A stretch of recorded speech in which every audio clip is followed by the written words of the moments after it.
Wow, word play అంటే కీరవాణి గారి తర్వాతే వైష్ణవి సార్. వైష్ణవి నాగదేవత. వైష్ణవి ఇది ఏంటి లవ్ మీ ఇఫ్ యూ డేర్తో చాలా చక్కగా నీ నీ నటన పటిమ చూపించావు. So kill me if you లవ్లో ఇంకా నీ విశ్వరూపం చూపిస్తావని, దానికి నేనే మ్యూజిక్ చేయాలని నేను కోరుకుంటున్నాను. ఇదేదో కొత్త న్యూస్ లాగా ఇంట్రెస్టింగ్గా ఉంది ఇది. ఓకే, మేము వెయిట్ చేస్తూ ఉంటాం సార్ ఆ కబుర్ కోసం. ఎనీవే, సో సార్ ఎందుకంటే నువ్వు అందులో ఇంకొక పాట పాడుతున్నావు కాబట్టి. ఓ ఎస్, సో కీరవాణి గారిని మాట్లాడవలసిందిగా రిక్వెస్ట్ చేస్తున్నాం. సరిగమలు అన్నారు కాబట్టి సరిగమ పదనిసలు తెలియని సంగీత దర్శకుడు ఉంటాడేమో కానీ నాన్ లీనియర్ నేరేషన్ అంటే తెలియనటువంటి డైరెక్టర్ ఉండడు. అటువంటిది అరుణ్ భీమవరపు ఈ సినిమాలో నాన్ లీనియర్ నెరేషన్కి ఒక కొత్త నిర్వచనం చాలా డీప్గా వెళ్ళిపోయాడు.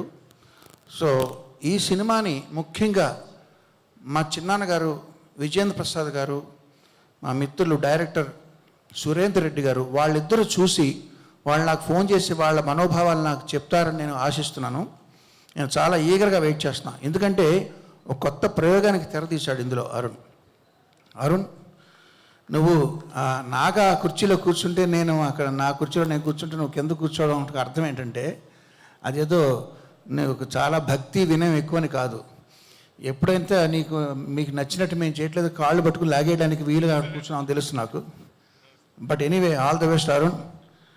నాగా, అరుణ్, మీతో జర్నీ సినిమా పక్కన పెడితే ఆ జర్నీ అనేది చాలా ఎంజాయ్ చేసిన జర్నీ అది. ఇందాక అరుణ్ లాంగ్ స్పీచ్లో పసలపూడి గారు, వంశీ గారి కథలు గుర్తొచ్చినాయి.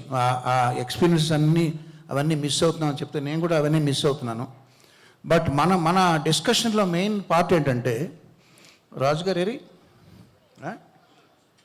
సరే, రాజుగారు లేకుండా ఉంటాను బెటర్. ఇక్కడ వీళ్ళు అది బాగోలేదండి, ఇలా చేయండి, ఇది బాగోలేదు, అలా చేయండి అనే ఆ డిస్కషన్స్లో ఏమయ్యా నువ్వేమో అర్జునుడేమో బాణాలతో నన్ను కొడుతున్నాడు, ఏంటి అరుణ్ భీమవరపు భీముడేమో గదతో బాధేస్తున్నాడు, ఎవరి డెసిషన్ ఇక్కడ ఫైనల్ అంటే వీళ్ళు అన్నారు మేము ఇద్దరం కాదండి, అది వచ్చారు డి రాజు గారు, అంటే ధర్మరాజు గారు ఉన్నారండి. సో అర్జునుడు, భీముడు, ధర్మరాజు గారు వీళ్ళందరూ మధ్య నేను ప్రయాణం చేసి, రాజుగారు ఆయన ఎన్నో సూపర్ హిట్ సినిమాలు తీశారు, వాటి ఎక్స్పీరియన్స్ మాకు ఇందులో బాగా ఉపయోగపడింది.